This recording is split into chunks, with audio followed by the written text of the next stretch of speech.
Communication গুলো যোগাযোগ করতে ওরা আসি পরে আসিফকে একটা পরে তুলে নিয়ে যায়, কিন্তু টার্গেট করছিল আমাকে। আমরা কারওয়ান বাজার থেকে ফার্ম গেট, এই যে মানুষের ভীষণটা কিন্তু বাড়তেছিল যে আমরা আসলে গণভবন পর্যন্ত যাইতে পারি, আরো ব্যারিকেড ভাঙতে পারি। ব্যারিকেড ভাঙার যে সাহসটা, সেটা ওই মিছিলগুলো থেকে, ব্লকেট কর্মসূচি থেকে তৈরি হয়েছে। তো আমি বেশি কথা বাড়াবো না, আমি বিক্ষিপ্তভাবে কয়েকটা কথা বললাম। সর্বোপরি যদি আসিফকে নিয়ে বলি, যে এই পুরো আন্দোলনে মানে আমার সাথে বা আমরা যারা যেই কজন খুবই ক্লোজ ছিলাম, তার মধ্যে আসিফ অন্যতম, এবং পুরো ফিল্ডের দায়িত্বটা আসিফ বাকের প্রধানত দেখতো, এবং তাদের সাথে রিফাত, আসিফ, কাদের ওরা সমন্বয় করতো। এবং মানে এক আন্দোলন একটা পর্যায়ে হয়েছে আমি ফিল্ড থেকে অনেক বেশি বিচ্ছিন্ন হয়ে গেছিলাম। মানে আমাকে যেহেতু উপর লেভেলে অনেকগুলো যোগাযোগ বা অনেক কিছু ডিসিশন মেকিং এ থাকতে হইতেছে, পেছন থেকে তো মাহফুজ ভাই এবং আক্তার ভাই হেল্প করছে একটা, আক্তার ভাই গ্রেফতার পর মাহফুজ ভাই, নাসির ভাই এসে পরে যুক্ত হয়েছে। কিন্তু আসিফ বাকের পুরো ফিল্ডের পুরো ডিসিশন গুলা বা বাস্তবায়নের জায়গাটা ওরা সবসময় করছে, এবং আসিফ অনেক সাহসী ভূমিকা নিছে, অনেক সাহসী সিদ্ধান্ত এক সময় মানে এক একটা সময় ওর থেকেই আসছে। 15 তারিখের যে কর্মসূচি গুলো, 15 তারিখ যে আমরা কর্মসূচি দিলাম, 14 তারিখ 3টা বাজে আমরা ঘোষণা করা হয়েছে। বেসিক্যালি কর্মসূচির কথা আমি জানতাম না, কারণ আমাকে কানেক্ট করা যাচ্ছিল না, এবং ও ওই কর্মসূচিটা ঘোষণা করে ফেলছে যাদের সাথে যোগাযোগ করতে পারছে। তা আমাদের মধ্যে এরকমও হয়েছে যে আমরা যে খুব সবসময় যোগাযোগ করে সিদ্ধান্ত নিতে পারছি এরকম না, কিন্তু কেউ একজন যখন একটা সিদ্ধান্ত দিয়ে ফেলছে, আমরা সবাই সেটাকে ওন করছি, এবং সেই সিদ্ধান্তটা আমরা সবাই মিলে বাস্তবায়নের চেষ্টা করছি। লং মার্চ একদিন আগায় আনার ঘোষণা, এটা আসিফের মুখ থেকেই প্রথম গেছে। আসিফ এই সিদ্ধান্ত নিচ্ছে, আমি তখন শাহবাগে আটকা, আমার পক্ষে আমাকে জানানো হয়েছে যে আগায় নিয়ে আসা হচ্ছে, ওকে ঠিক আছে। পরে ও রাতে এটা দিয়ে দিচ্ছে, এবং সরকার গঠনের ওই সময়টা আসিফ খুবই ভূমিকা পালন করছে, এবং ও খুবই স্ট্রংলি বলছে যে ছাত্রদেরকে সরকারের প্রতিনিধি হইতে হবে আর কি। আমার একটু নিমরাজি ছিল মানে সরকার মানে যাবো কি যাবো না, আমরা তো আসলে মাঠটা আমাদের জন্য দরকার। তখন আসিফ আমাদের মধ্যে খুবই যে না, গণঅভ্যুত্থানের প্রতিনিধিকে সরকারে থাকতে হবে, নাইলে এই সরকারের আমাদের যে দাবি দাওয়াগুলো সেটা আসলে বাস্তবায়ন করার সম্ভাবনা কতটুকু থাকবে এটা আমরা এখনো শিওর না, এবং সরকার কি হয় আমরা জানি না। যখন সেনাবাহিনী সহ 3 বাহিনীর সাথে বার্গেনিং হয়, সেখানেও আসিফ একটা বোল্ড ভূমিকা পালন করছে। এবং আরেকটা যেটা মজার ঘটনা ঘটছে, যে আন্দোলনের পুরো সময়ে আমাদের মধ্যে একটা ইয়ে ছিল যে আন্দোলনে আমাদের ওইভাবে কোনো নেতৃত্ব আমরা তুলবো না, আন্দোলনে এক এক সময়ে এক একজনকে আমরা সামনে রাখবো, পরে সময়ের প্রয়োজনেই নেতৃত্ব আসলে তৈরি হয়ে যাবে যদি প্রয়োজন হয়। তো একটা টাইমে তো আমাকেই মিডিয়াগুলো ফেস করতে হয়েছে, বা এখানে কর্মসূচিগুলো ঘোষণা করতে হয়েছে, কিন্তু আমি অনেক ইনফরমেশন থেকে বিচ্ছিন্ন থাকতাম, এবং এটা ইচ্ছা করেই থাকতাম।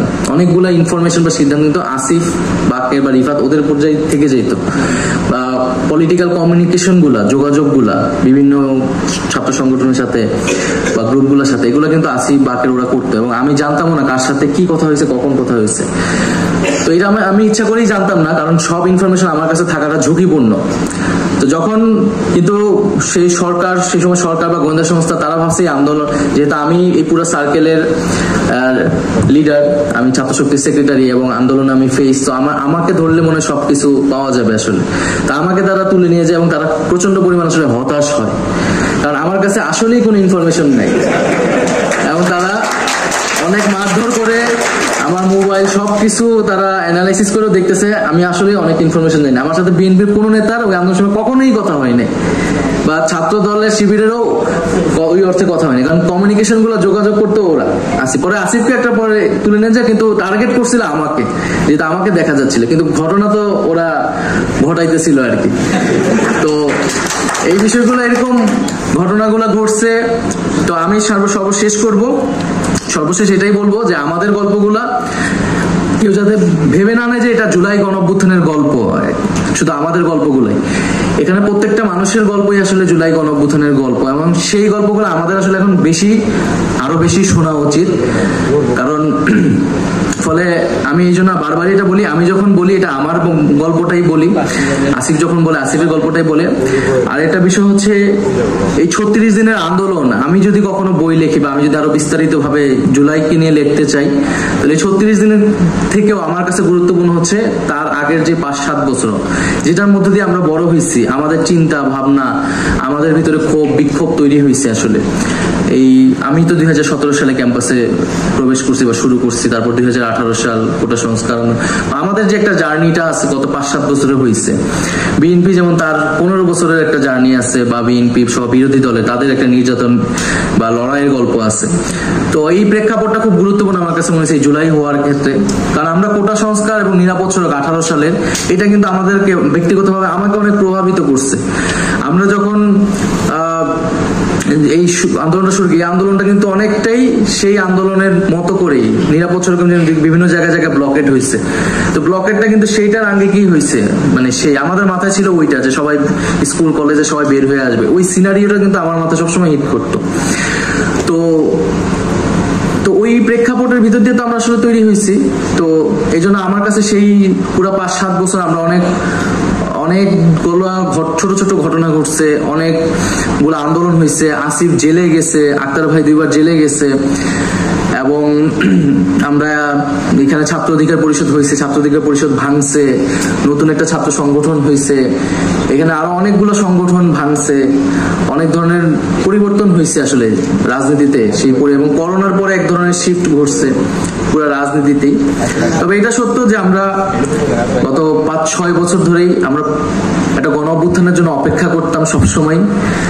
এই সরকারের, হাসিনা সরকারের পতন একদিন ঘটবে, এটা আমাদের একটা কামনা ছিল সবসময়। কারণ আমার নিজের কাছে মনে হইতো যে আমি ঢাকা বিশ্ববিদ্যালয়ে পড়ছি বা ছাত্র রাজনীতির সাথে যুক্ত বা ছাত্র হিসেবে আছি, যে আমি আমার পরবর্তী প্রজন্মকে আসলে কি বলবো যে একটা ফ্যাসিস্ট সময় আমরা বিশ্ববিদ্যালয়ে পড়ছি, যে বিশ্ববিদ্যালয়ে এত আন্দোলন, এত ইতিহাসের গল্প, অথচ আমরা ব্যর্থ, আমরা কিছুই করতে পারিনি।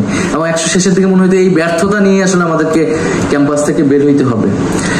তো এটা বাংলাদেশের জনগণ এবং উপরওয়ালাকে ধন্যবাদ যে এই ব্যর্থতা আমাদেরকে নিয়ে বের হইতে হয় নাই, কারণ একটা সফলতা নিয়ে আমরা বের হইতে পারছি বিশ্ববিদ্যালয় থেকে, যে সরকারের পতনটা ঘটতে পারছে এবং সেখানে আমাদের কিছুটা ভূমিকা ছিল। এবং আমাদের এখন সামনের যে বিষয়টা, যে আমাদের পরবর্তী প্রজন্ম, আমাদের প্রজন্ম এবং পরবর্তী প্রজন্মগুলো যারা বাংলাদেশে, তাদের জন্য যে আরেকটা ফ্যাসিজম তৈরি হবে না, এইরকম একটা রাষ্ট্র কাঠামো, সমাজ ব্যবস্থা বাংলাদেশে তৈরি করা, সেটার জন্য কাজ করা, যাতে আমাদের গণতান্ত্রিক অধিকারগুলা রাষ্ট্র হিসেবে 53 বছরে আমরা যা করতে পারি নাই, এই জুলাইয়ের মধ্য দিয়ে আমরা যাতে করতে পারি। এবং জুলাইকে আমি সবসময় মনে করি এটা আমাদের একটা স্টার্টিং পয়েন্ট, এটা আমাদের এন্ডিং পয়েন্ট না। আমরা জুলাই থেকে শিখেছি, জুলাই থেকে আমরা শুরু করেছি, এবং এই যে আমাদের জার্নিটা গণতান্ত্রিক লড়াই, এইটা আমাদেরকে অব্যাহত রাখতে হবে। ধন্যবাদ সবাইকে। আসসালামু আলাইকুম।